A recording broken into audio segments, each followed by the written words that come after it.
Team Liquid. An epic comeback so far. This is Taeja. Let's see if you can go all the way. And to the bottom left, we have his opponent for Quantic Gaming. It is Hyun. And on top of the fact that he's lost 2 in a row, that last one was just the most frustrating way to lose a ZvT, because he did so much damage with that Roach Bane. He knew he was in total control of the game, but just he tried to establish his economy and his tech all at once, and Taeja hit that little timing window. And just, you know, you did so much damage, you know the game is in your hands, and then just let it slip away like that to such a small group of units. Seems like it should be totally innocuous, and then it kills everything. Yeah. So Hyun can't be in a particularly happy place right now. Yeah, not at all. It always looks like you are going to crush your opponent like any seconds, and you thought that you crippled him, and suddenly you see those units streaming, and you're like, well, I guess I don't have anything to defend here. Yep. So in this game, we would expect to see Hyun going more for the macro style that he showed us in the initial 2 games, where he was able to win against his opponent. And I'm really interested to see what exactly Taeja is going to do. Looks like it's going to be a CC first. He's got a couple SCVs queued up. He hasn't put down a barracks yet, so will indeed be CC first. Would have been pretty bold of him to go, let's say, into an 11-11, for example. That would have been quite the epic conclusion for this game. Yeah, it would have been kind of interesting. I don't think Hyun drone scouted once on Newkirk, but the other 3 games, I believe he didn't. So that may have actually been a pretty good choice to do so. Hyun heads, of course, into his, well, as you would expect, into the hatch first. He's getting the pool right away behind this, so he's not squeezing any additional drones out. Yep, and also not putting down a gas, so actually playing safer against 2 racks, a little bit more risky against a Reaper opening, as is. It turns out to be a CC first. We see no gas at all yet. He could still put it down by 17 supply, but it's getting pretty late. It's looking like he might be opening up gasless. For Taeja, on the other hand, we have the refinery now coming up. And I'm really interested to see what style Hyun is going to show us here. I feel that he has to go into that Lingmira Baneling style. He was so successful with it, even in the games where he was behind against Taeja. Sometimes he was more than a full set of upgrades behind his opponent, and he still bought himself the time that he needed to get back into business. So that seems to be exactly the style that he should use against Taeja. But the Terran player, as we discussed earlier, has gained a lot of momentum throughout the series now that he won 2 games in a row. And this is what he comes down to. And I can actually see just Taeja also talking a little bit with TLO, because TLO seems to have a fairly good grasp on what exactly Hyun is doing and what he will most likely do in those games. Yeah, that's definitely a possibility. It's kind of an interesting aspect of it. I believe Hyun's the only Quantic player here. I don't think I've even seen like a coach or a manager or anything around with him, so he's kind of much more on his own, whereas TLO and Taeja and whatnot have that support system to help him out and talk him through some of the games. And that helps a lot, especially when you're down 0-2 for some people, to really have someone to kind of right your mind and get you back in the game and stuff. Some people really benefit from that. Yeah, I mean, 2 people that we can actually point out, both of them not here, but Sas and Naniwa are 2 of the players who always talk to each other after these games and try to come up with a few things that you could do. They know each other so well that that helps quite a lot.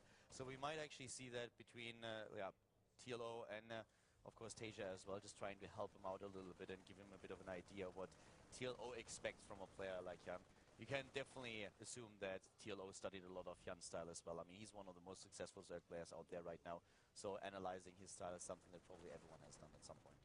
Yep, I'm pretty sure that everyone has a good idea how Hyun plays at this point. He's just been, well, he's been such a prolific player for so long. We actually see double barracks coming down immediately.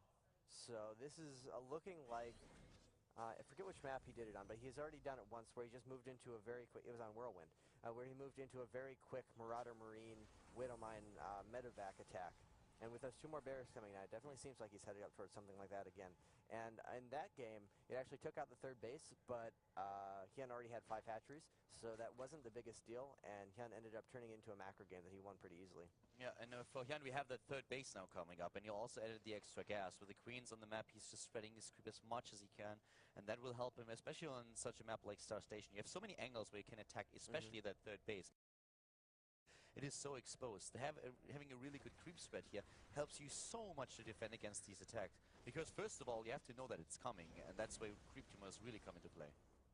Yeah, they give you that scouting information. They also allow you to set up counterattacks, let you set up flanks. Really, just the mobility is so important, particularly the harder it is to actually gain that mobility and to gain that creep spread, the more beneficial it almost always is, because when there's lots of different paths, mobility becomes even more important. So it's really a nice kind of risk-reward kind of thing for the Zerg player. Hellions, of course, designed to shut that down in particular. The Roach drone is coming into play once more, but with already 52 harvesters, this is not going to be like a massive amount of aggression. This looks more like we just have a bit of a defense set up here for Hyun. Yeah, double evolution chamber already up and upgrades beginning, as well as the lair, so definitely not going to be any kind of super aggression from Hyun this time. He is just playing for a macro game. And with that Roach Warren, it's interesting. It could be a big Roachling Baneling kind of playstyle as we saw in Whirlwind, or the Roach Warren could just be purely defensive, or even a scare tactic in case Taeja happens to scout it. Yeah, the +1 attack upgrade has been started for melee. And we have the Hellions still there. The Queen's actually a little bit reluctant to really engage here, but 3 Roaches are being built, and the 3 Roaches alone are already in a position where they can just force those Hellions back, of course, always with the help of the Queens. Overlord in the main base is getting a decent view on the tech structures here. And now it's really interesting what he saw there. He saw the factory with the reactor, he saw a single barracks, and he saw the reactor on the starport. So that's very limited information that doesn't really tell him anything about the 3 racks play. And he drops the Baneling Nest right away, gets into a 4th hatch, and started a bunch of Roaches as well. So I feel that, I mean, he has the lair tech completed. We see now the Zerglings coming in, but so far, I mean, what do you think he's going to do here? Is he going to drop the Spire, or will we actually see him commit to this? I think he got enough information, or at least he has the feeling that this kind of attack is coming. So for the time being, he's just going to make a ton of units and hope to crush this attack. And then from there, I see him putting up a Spire if he doesn't want to just Roach Bane all in. Yeah, the Roaches alone are very much exposed here. They cannot do too much. He could have moved back with those, sacrificing that 4th base, but the Roaches are eliminated, and he can't save this hatch anyways. Doesn't even cancel here. Yeah, lots of 300 minerals there for him. A lot of Ling Baneling coming out, a few Roaches there as well. And this is really not a particularly scary army from Taeja. He doesn't have any Widow Mines there. He doesn't have any Hellbats or anything to help clear up the Lings. He has to be really careful about these Baneling hits. Yeah, and he's lifting immediately into the Medivacs, now speed boosting into the main base, trying to do some damage here, but Hyun is already on the way to defend, has the units on the high ground, the Queens on the low ground, trying to take down the hit points of the Medivacs. The Zerglings streaming in, and this is the time where Taeja really has to speed boost away, but he's losing one of the Medivacs with units. That's a pretty big blunder by Hyun, by Taeja. That really shouldn't happen. And he's just losing more and more Marines, and he's getting absolutely nothing from this. He got a Queen kill, a few unit kills. He did get that 1 hatchery, which is really good, but overall, that was not worth it at all. We don't even see a 3rd base from Taeja yet. Yeah, it could have even been a lot better if Hyun would have just cancelled that base, but Hyun is now going into the +2 melee upgrade. He's going into armor, speed for Roaches, speed for Banelings. He's getting a lot of Lings out there. He's really moving across the map. What was that actually? That was a Widow Mine, I believe. There is no Widow Mine. Did that Widow Mine was it killed by the Baneling? I can't. Oh yeah, that's what happened. Yeah, Widow Mine blew up like 3 Banelings or so, and then the Banelings, of course, hit the Widow Mine and destroyed that. But yeah, he was actually making Cure Zerglings for a while, and he hasn't taken the 3rd and 4th gas at his 3rd base. So it's kind of looking like he may want to do another big Roachling, Baneling timing like he did on Whirlwind. And that game was incredibly successful. And this game, Taeja is continuing to move out as he did there, and that was what set up that attack on Whirlwind. So it's looking like we might see a repeat of that. Yeah, Roaches are now on the tap. We have the armory started, so Taeja can access +2/+2. His own set of upgrades is nearly completed. He's moving onto the creep once again, scanning ahead, taking down those tumors, but a massive amount of units is currently built for Hyun. He has the army supply lead here with 65 to 54, is setting that up, and his speed is going to kick in just in time to deal with this. Yeah, and Taeja has to be really careful here. If he loses those units as he did in the previous game, he might just get rolled over again.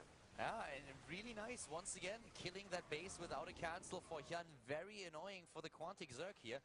And this is just one of those strengths that he can just exploit on this map, that you have so many paths to go down to those bases. Yep, also the lack of anti-air for Hyun, as always with any non-muta build, very hard to deal with those medevacs, and Taeja taking full advantage of it. We're just constantly running in and sniping the hatchery. If he just picked up and ran away the first time, it would have been perfect, but now he's being a little bit smarter about that. And Siege tank switch now for Taeja. He knows, of course, exactly about the unit composition that we have on the map, so the siege tanks will give him a lot of safety for his 3 bases, and later on he can move move out with them too. But the defensive means of the siege tanks much more important here in this scenario now that he's taking his 3rd base. Yep, an excellent choice on his part to go into those tanks. As you said, they help defend against any kind of big all-in that we might see, which he definitely has to fear. And the big thing is that they slow down your attack timing, but against roaches that doesn't matter. You don't want to be attacking into roaches because they're incredibly efficient in the early mid game, but as you get later on in the game, then they just kind of fall off. So Taeja's entirely happy to sit there in his base while he drops around and then move out once he gets that critical mass of tanks. And Taeja has the bank in minerals, so for him getting the third base up is really important since he has now access to the fifth and the sixth gas, and that will help him so much with this. He's getting another factory here, he's adding a lot more production, he's going into +2/+2. Hyun is still a little bit ahead in the upgrades, but that's something that Taeja will be able to equalize because Hyun just doesn't have the infestation pit and no hive tech in sight yet. Yeah, that's definitely going to become a problem for Hyun as the game goes on. He's playing his style. We see so many roaches and so many banelings. It's a mid-game style. He wants to be attacking, he wants to be doing damage, but there's just not much of an opening for it. Where do you go from there? I mean, he will see that there are so many siege tanks of his opponent. Does he really just try to move in, or what can he do? You either do an all-in, which in this case doesn't look like it's going to work too well, although he's making a ton of extra banelings, so that is what he's going to do. 38. That puts him up to 50, 61. 71. And he sees a double medevac drop headed out right across his army to counterattack. I don't know, that might be kind of a bad decision by Taeja. He really just needs to defend this and he wins. He doesn't need to be doing damage at the same time. So many siege tanks, so many bunkers. The counter-attack to the bottom left. Here comes Hyun with everything that the Swarm has to offer. The Banelings moving in. Great hit so far by the siege tanks, but the Zerg is moving through. Hyun is trying to take this out. Most of the siege tanks already gone. The last one left on the high ground. The bunkers are just evaporating as well. Resources lost much in favor of Taeja, of course. And the counter-aggression that we see of the Zerg, of the Terran player, is taking down another base. Hyun is losing the momentum here. He still has a bank. He's trying to utilize it. He's getting 50, 60 additional Zerglings right now. But things are looking pretty desperate for Hyun.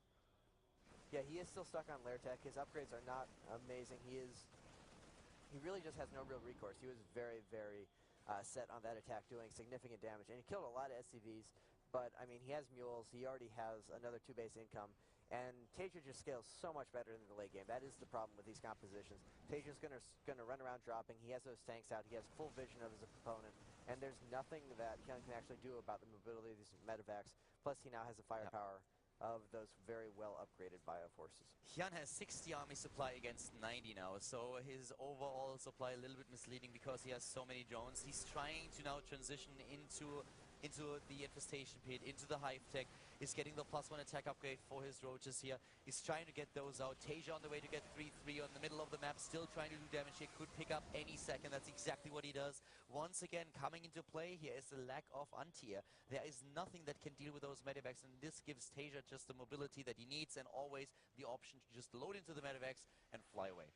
Yeah, and this is the problem this style always faces, and Hyun usually is able to just brute force his way through it. He actually really likes playing this style. He does it a lot ZvT, and against most players, he just kind of has so many units and uses them so well that it doesn't matter the inherent weaknesses of the style. But against Taeja, you can't really do that. His mechanics are just as good as Hyun's, and he can keep up with them. So the weaknesses of the style become more apparent. Hyun's still on 200 supply, and he is not only maxed out, but he's also now getting that hive tech and should maybe even start in the base. So the economy for him is great. He has a 1,500 mineral bank. He's getting his army up here again. And looking at the army supply, we actually have both of them now nearly dead even. The 3-3 upgrades for Taeja not going to play a role in the next battle. Hyun still has a chance here with a good fight. He can take down this army, and that hive tech is going to finish at some point. Yeah, it's a little bit unnecessary, a little bit premature by Taeja to move out, but I don't know. If I were him, I would really much rather wait for the 3-3 and wait for those extra 2 tanks to finish and just secure that 4th base instead of exposing his army. Because the one way he loses here is if this army actually kills him. And the army is now moving in, trying to make this happen. Those siege tanks exposed, and Hyun for now is ignoring them, detonating the banelings now into the tanks, taking them down. A 30 supply lead for the Zerg player, delaying the 4th of his opponent with a burrowed Zergling, moving in and trying to chase down as many of these units as he possibly can.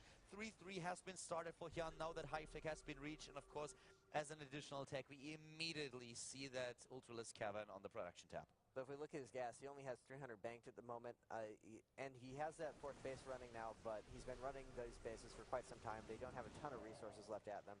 He's not really going to have a lot of Ultralisk out on the field, even if that tech completes. Yeah. Well, at least he starts his Pathogen Glance now as well, so once he has the 3-3, he doesn't have to spend any gas anymore for the upgrades. That's going to help him a little bit, but you're right, he doesn't have that bank, and Adrenal Glance now also been started, so that costs another 200. Yeah, we have that push to the right side. Taeja is trying to take down another base, and if he succeeds, that would be horrible for Hyun. Here comes that army. The siege tanks being set up in the back. The Banelings trying to roll in. Taeja is taking down so much of Hyun's supply. Hyun might lose the third game in a row against Liquid. Taeja is getting a bloody nose in that fight, has to retreat with the rest of his units, but things are looking really bad for him now that the 3-3 is done for the Terran player, and the space to the right side is completely exposed. Yeah, that was the final tipping point. You cannot lose battles if you're playing a roach-based style ZvT. Your strength is in the mid-game fights, so the moment you start to actually lose those battles, you really don't have anything going for you. And short of Taeja messing this up completely, it's his game to lose. Yeah, Hyun needed the time to get the 3-3 upgrades out, to get Adrenaline Glance, to get Chitinous Plating and the Ultralisk, but this is not going to happen anymore in this game. He is 60 supply down. In army supply, we have 46 against 133. Taeja is just waiting for his reinforcements. He is leapfrogging forward with those siege tanks, and Hyun is trying what he can, building additional banings, but this is it. GG endgame. Liquid Taeja advances to the round of 8 at the ASUS ROG Summer 2013, and Hyun has to go into the consolation match against TLO after being